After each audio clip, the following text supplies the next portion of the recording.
there, my name is Kelsey Hansen, and I am going to do a presentation on NCLB and standardized testing. Alright, first things first. Everyone is affected by standardized testing in one way or another. You've either actually lived through it, or you're probably going to have children that are going to experience it one way or another. Let me tell you a few things. Standardized testing affects how the teachers educate, for number one, what the students learn, the amount of school funding a school will receive, the quantity of time the teachers spend on enriching topics, and let's say 6, the amount of anxiety students the amount of anxiety students will have during test taking. Excuse me. On January 8th, 2002, George W. Bush, the President of the United States at the time, enacted the NCLB, or No Child Left Behind Act. It had great intentions, first of all, but it kind of went in the wrong direction. It was used to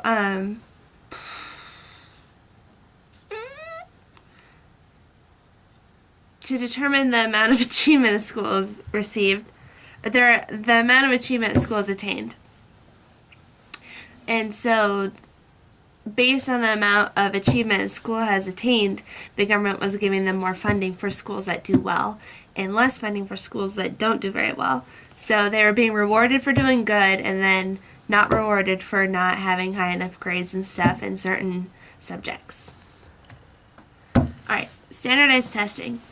There are 2 different kinds of standardized testing. There's norm-referenced and criterion-referenced standardized testing.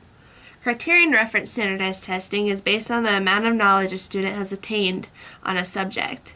So, Horace Mann was really the first one to use criterion-referenced testing, and he was using it to decide whether a student should go up a level in a subject or not. Norm-referenced testing is kind of what NCLB uses, and it ranks the students in subjects. And they use a bell curve graph, and it kind of goes in this kind of like a wedding bell. And so the students that are at the top of the bell are in the average, and the students that are off to the sides either way are either in the low end of the bell curve or in the high end of the bell curve. The students that are in the low end of the bell curve are usually special needs, and the students that are high end are usually very gifted in that subject.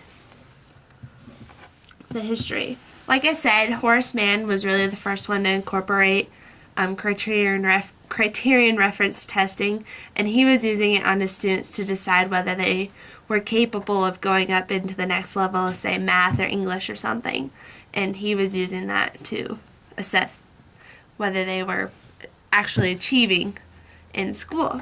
Harvard University started using standardized tests secretly it was to weed out people they didn't really want in their schools, usually the minorities groups, people of Hispanic descent and of minority groups, different cultures and stuff. And so it kind of backfired on them, and actually students that were of these minority groups were actually being placed into their school.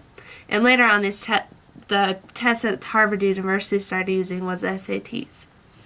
The government kind of got wind of this different kind of testing, and they thought it would be a great idea to use standardized testing to decide whether certain schools should be receiving funding or not. Which, it's great to reward the schools that are doing well, but you also need to give the schools that aren't doing very well the funds to get better. So that's kind of where this is all heading. Alright, standardized testing, NCLB. NCLB uses standardized tests to determine the amount of funds a school will receive, like I said earlier. And this is really good if the schools are doing well. They're receiving more money, they have better technology in their schools, students aren't actually worried about being cold in their schools because they can afford to keep the heat on or the air conditioning. All this money that schools giving all this money that the government is giving the schools is helping to fund all this different kinds of stuff. And the schools that are low achieving are kind of just, I mean, they aren't getting any funding. They might have one or two computers in the library for all of their students to use. They're overcrowded. They don't have enough teacher to student ratios. Maybe there's one teacher to 30 students, and really ideally it should be one teacher to right around 17 to 20 students. Let's see, the poor schools, or the rich schools, usually have better technology, Wi-Fi, access to different kinds of books and stuff, iPads, and all that. I mean, you should be able to learn with all that different kind of technology that they're being given. And yeah, they just have way more access to different resources and stuff. And if the poor schools were able to receive that funding, they would also be able to get up on the same level. But because of the government going directly off of the different achievement scores that these schools are giving them, that's how they're determining whether they should receive funding or not. The amount of stress that teachers received on standardized testing is enormous. Some may lose their jobs over it if they aren't part of if they aren't I'll get back to it later. But yeah, a lot of stress is put on the teachers, the students, the faculty, basically the entire faculty of a school. They receive a lot of stress, and there's quite a few biases in the tests that the students are given. A lot of students that are English speaking have a really hard time on the test because it's only written in English, and so obviously they aren't going to do very well on these English tests. It narrows the curriculum because teachers are directly teaching what will be on that test, and they aren't using enriching topics to help the students learn what could be on that test and different ways of viewing the different information on the test. So it does that, and they're unfair because special education students are expected to take the same tests that students that don't have special needs take, and even just a simple learning disability such as dyslexia, a student that can't read, a student that gets their numbers backwards, and they're all expected to take these tests, and they don't really have the they have the know-how, but they just don't have the basis of getting around these tests efficiently and doing well on them. So that's how it's unfair. The pros of standardized testing. Most parents approve of standardized tests, and I believe that's because they're kind of uneducated on how the standardized tests work and how their school receives funding. And obviously the parents that are at the schools that are receiving more funding are going to be for these standardized tests. Let's see, teaching to the test can be good thing because it focuses on essential content and skills, eliminates time-wasting activities that don't produce learning gains, and motivates students to excel. Yeah, this is a great thing if all you want your students to learn is basically what's on the test, and you're just letting the government run all over you. Well, this is what your student learns. This is what you have to teach your students, and this is all that they that they're not allowed to. Obviously you can go out and teach them different things, but that's make or break it if you want your funding, I suppose. So, yeah. Standardized tests, reliable and objective measures of student achievement. I don't agree with this one because some students are just great test takers and others aren't. Other students are great readers and great problem solvers, and others may not be. Other students that are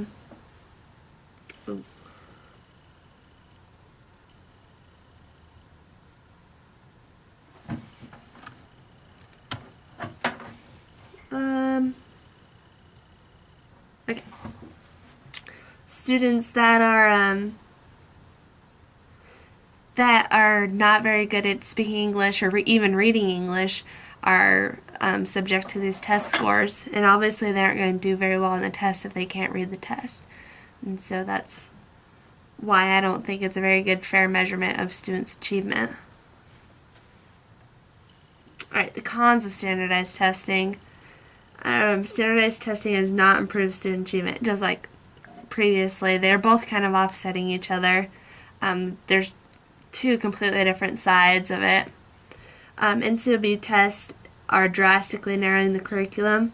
Yes, they are, because teachers are trying to receive that funding, and so they're really focusing on the core curriculum that the states have set aside as what they think is very important for students to learn.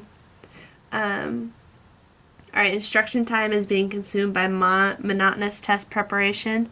Yeah, instead of students going out and having enriching learning opportunities, they're studying for their tests that they're going to take once a month or so. So, yeah. Alright, it works in China. Well, yeah, it works in China, and that's because they go and weed out the students that they don't think are going to do very well on the tests, and they don't kick them out of school, but they advise them to drop out of school and become laborers in the different manufacturing positions and working out in the fields, harvesting rice and all different kinds of stuff, being a fisherman and everything. Teachers have a lot more respect in China. They actually have their own holiday, believe it or not. And I know when I was little, when I looked at or even heard that somebody was a teacher, I was kind of scared of them, and I wasn't ever really in awe of them. I always kind of felt bad for them. So that and diversity plays a huge role in the United States, and it does not in China. We have a melting pot of cultures and how different people learn, and ethnicities and where they're from and the languages they speak. It's just completely different than the way it is in China. In China, they hold education to much higher levels, and that if you're learning, you're you're put on this pedestal. And in the U.S., if you go to school, you're not cool. So yeah, it's different. It's a completely different mindset than it is in China than the United States. And I think that we really should kind of move towards a better mindset towards learning. I mean, I believe that you should definitely want to learn. I mean, nobody likes a dummy. So it's like, I mean, why not learn? The smarter you are, the better you are off. So, I mean, that's kind of what I believe. Alright, and in conclusion, I do not think that standardized testing should be used for the government to determine whether a school should receive funding or not. It's unfair, it's biased, it stresses everybody out, and obviously it's not working because the richer schools are getting rich and the poor schools they're dwindling away. Their schools are crumbling, their students are dropping out. They don't have a very good graduation rate, and so I think we need to change this before something drastically bad happens. So, yeah, that was my presentation on NCLB and standardized testing. We'll see you next time. Thanks.